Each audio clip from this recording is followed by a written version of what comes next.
Greetings and welcome to From the Basement. This is a continuation of the Dragon project from the GameMaker's Apprentice, Chapter 2. Now in the previous video we got the boss object up and operational, so this time we're going to take a look at the player object, the dragon object. Now we're going to implement this the book way first.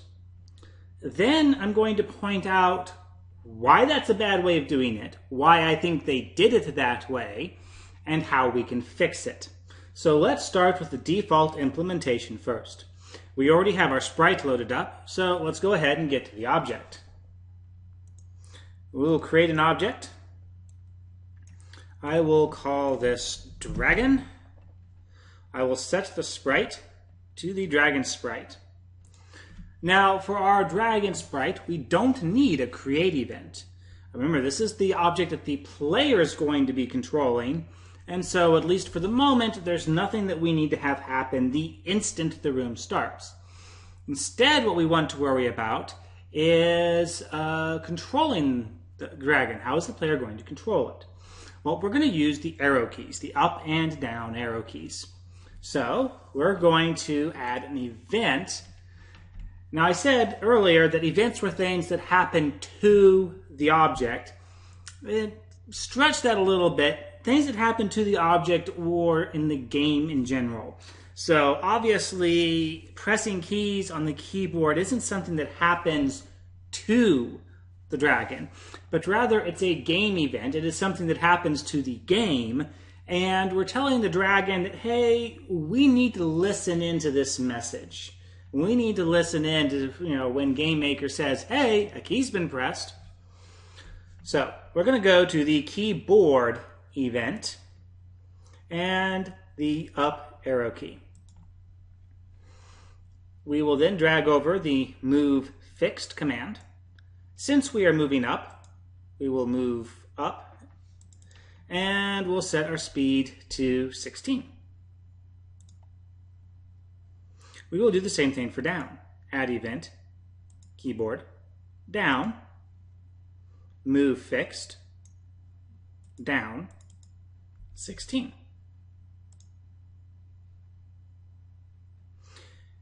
Now I can put my player in the room. Oops, not create a room. Bring it up. And let me go ahead and close out my player object so it gets updated. So there's my player object. Again, I don't want the snap, so I'm going to hold down the Alt key, scroll out here so I can see. Start the player roughly center. There we go, looks good. Hit the play button. Now, I would expect nothing to happen right off the bat, and that's precisely what happens. And then, if I press the arrow keys, the dragon starts moving. And this is pretty much the end of the control. Now, I'm sure from this video you can already notice a problem in that the dragon can go off the screen. There is no control on this. So if I let the dragon go off the screen for 3 seconds, it'll take him 3 seconds to come back down. So 1, 2, 3, down arrow key. 1, 2, 3, there's the dragon. So I can't stop, which is a problem. Now, there's a simple fix to the can't stop problem, at least. This is where we're starting to deviate just a little bit from the book. And that is, I could add in a keyboard no key event, drag over the move fixed, click on the center button, speed of 0, and now if no key is being held down, the dragon will stop.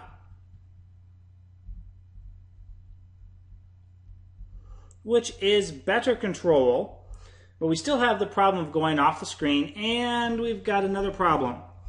A little bit later on, we're also going to tweak how the dragon does its fireballs. Now, in the book method, it has you murderizing your spacebar. I don't like murderizing my spacebar, or any of my keys for that matter, so we're going to change it so that the player can hold down the space key to continuously fire the fireballs. The problem is that if we're holding down the space key all of a sudden our stopping trick doesn't work anymore. I have to release the space key in order to stop. So we've got quite a few issues here.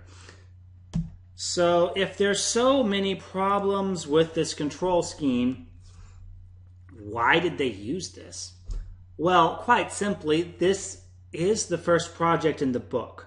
They're trying to limit the number of things that you are exposed to at one time. In order to put in an alternate control scheme that allows you to stop as soon as you lift up one of the arrow keys and still hold down the space key for continuous firing, and they have a reason for just murderizing the space key, which I'll deal with when we get to that point, and to deal with not going past the edges of the room, it's going to require actually quite a few extra commands that they didn't want to throw in at the start. I do want to throw those in at the start, so, you know, throw a few extra more complicated things at you. Now, before we get started on fixing things, I do want to make a quick point. The no key event stop moving fix, that is in the book. I realized just now that I was kind of making it sound like that was my idea. No, it's not my idea. The control scheme they have in the book isn't quite that broken. They do have the no key stop moving in direction action in there. Doesn't alter the fact that it's going to break when we modify fireballs, and doesn't alter the fact that it still lets you go off the edge of the screen. So let's go ahead and fix that. First step, nuke everything. Yeah, that's right. We pretty much can't keep any of this. So I'm going to go through here and delete all of these events. And instead we're going to want to add in a key, or I'm sorry, not a key press event. We're still on keyboards. Now the difference between key press and key event, a keyboard event and a key press event. A keyboard event is continuous. Every single step that a key is down, the keyboard event will fire. And that is what we want for the control scheme that we're going to be doing. Every single frame that the key that we're going to specify, the up and down arrow keys, are down, this event's going to fire off. A key press and key release events are one-off events. If I push down a key, the very, very first frame that GameMaker detects that key is down, the key press event will fire off. It will not fire off again until I release the key and push it again. That is the difference between a key press and a keyboard. Key release is the same thing. The very first frame that GameMaker detects that a pressed key is no longer pressed, it will fire off a key release event, and that event will not fire off again until the key has been pressed and released again. So keyboard is for continuous event messages. Key press and key release are for one-off key event messages. So for the moment, we want keyboard. So I'm going to put my keyboard up event back in there. Now, instead of using this move fixed, I'm going to instead use a jump to position. And you might think, well, wait a minute, if I'm jumping to a position, how is this going to look smooth? Well, if we do our jump small enough, it'll work. And what I'm going to do is I am going, since we're moving up, 0 on the X, -8 on the Y, and then check relative. This relative checkbox is kind of a squirrely little thing. I would not use it on anything other than XY coordinates and score and health. It has some kind of odd behavior in other areas. But the XY coordinates, score, and health, it works pretty much the way you'd expect it to. Which is, it's moving this relative to something else. So in the case of an XY coordinate, it is relative to the object's current position. So I am saying, okay, well, every step that the up key is down, I want you to move 8 pixels up. Remember, 0, 0 is in the upper left-hand corner. So if I want to be moving towards the top of the screen, I need to be decreasing my Y value.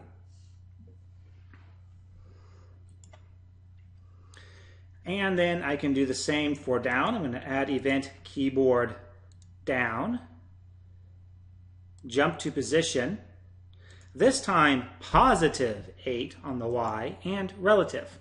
It's very important that you check this relative. Otherwise, well, I'll show you. Make sure it's checked. I'm going to leave mine unchecked so I can show you what the error is going to look like. Now if we come in here and hit the play button, now if I just tap the arrow key, I'll move just a little bit. If I hold down the arrow key, I will move a lot. And I just realized I was supposed to be putting 16 in and not 8. I'll go back and fix that. It's like, why is my dragon moving so slow? Now, that was the up arrow key that I was pushing down, where we had relative checked. I was moving relative, 8 units relative to my current position. Now watch what happens when I press the down arrow key. I instantly jump to that position. Use the up arrow key to move up, down arrow key, instantly jump to that position. By not having relative checked, I am telling the game, move my dragon to the absolute coordinate 0, 8, which is this position. And also not what I want. So I'm going to check relative. I'm going to fix that 8 to a 16 and go into my up and fix that -8 into a -16. Now if I hit F5 to run the program, I can tap lightly and it'll only move me in small increments. And if I press and hold the spacebar, you're just going to have to trust me that I'm holding down the spacebar right now, I still stop moving after I release my keys. All right, now we still have our going off the screen problem, so let's fix that. Going up is the easiest one to understand. If the top of my screen is 0, 0, and the origin point of my sprite is at 0, 0, remember this origin point thing, this is where the game thinks the dragon is. If I move my origin point down here, that's where it thinks the dragon is. I don't want it there. I do want it at 0, 0. Well, all I need to do is check to see, okay, well, am I less than 0? Is my y value less than 0? If my y value is less than 0, then something's gone wrong. I need to fix that back to 0. So close out of that.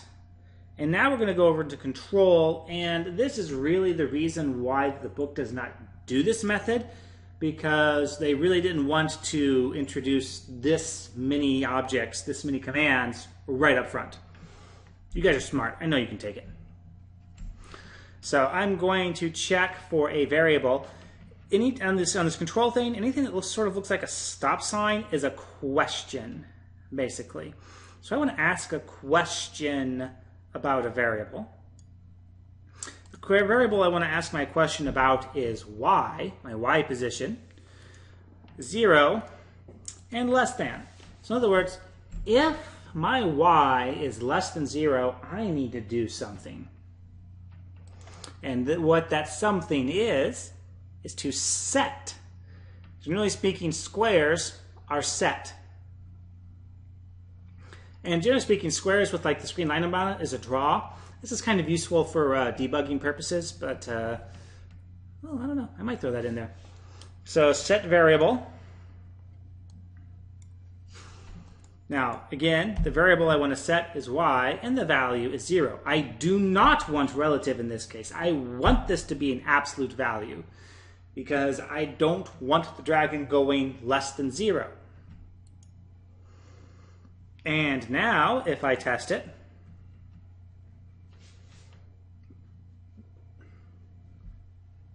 it works.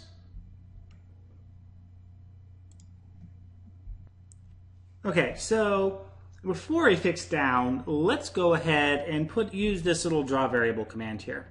This is like really going super extra far.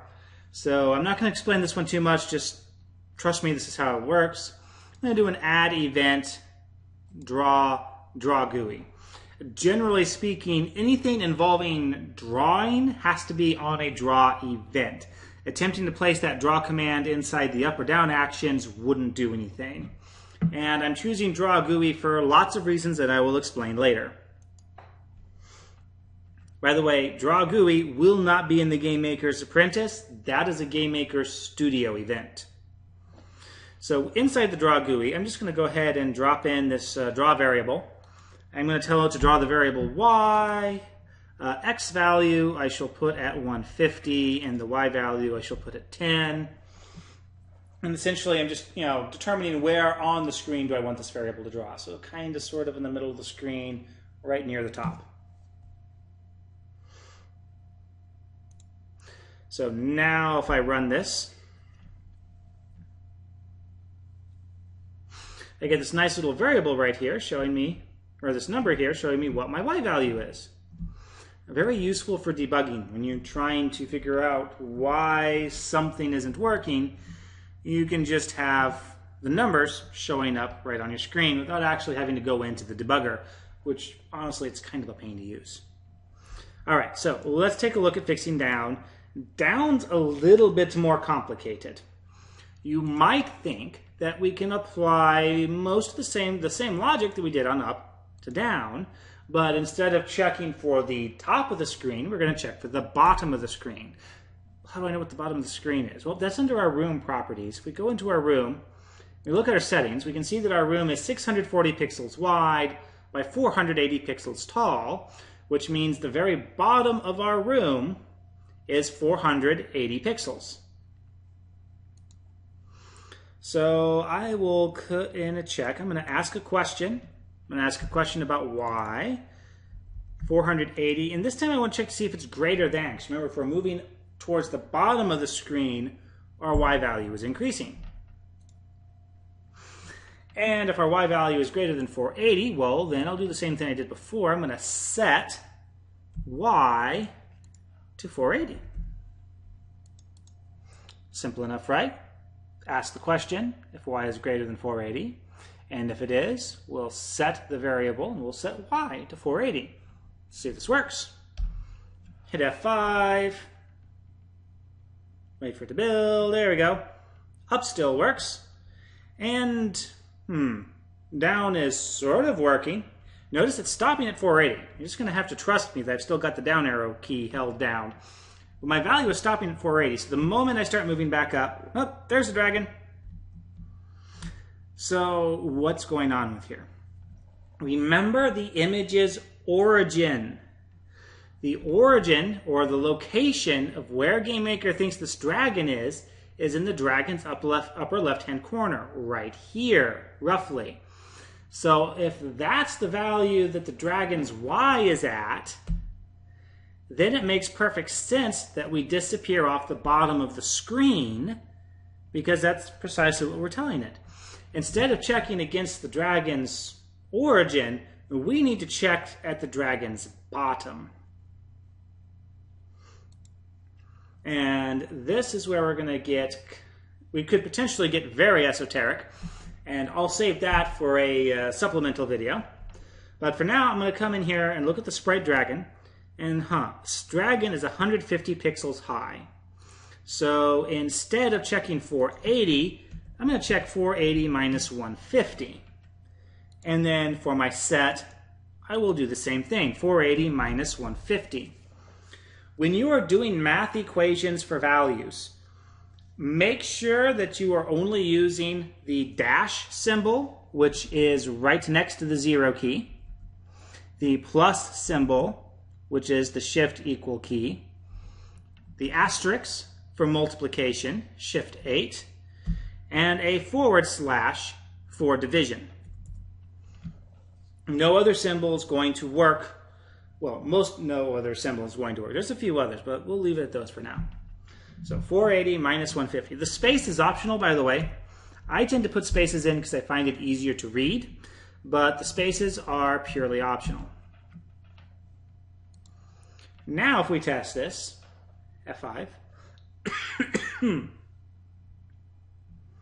now it works. We don't go past the bottom of the screen. We don't go past the top of the screen. And so now we have our dragon moving. And we will, oops, actually first thing I'm going to do is I'm going to go ahead and remove my draw GUI. I don't need my Y value displayed to the screen anymore. It's just going to kind of look a little bit on the messy side. So I'm going to go ahead and take this event out. We may or may not put a draw GUI event back in if we need to track some additional variables. But for now, we're going to go ahead and wrap up this video. On the next video, we're going to look at instancing of objects and getting some fireballs and demons, actually probably just demons, flying across the screen. Until then.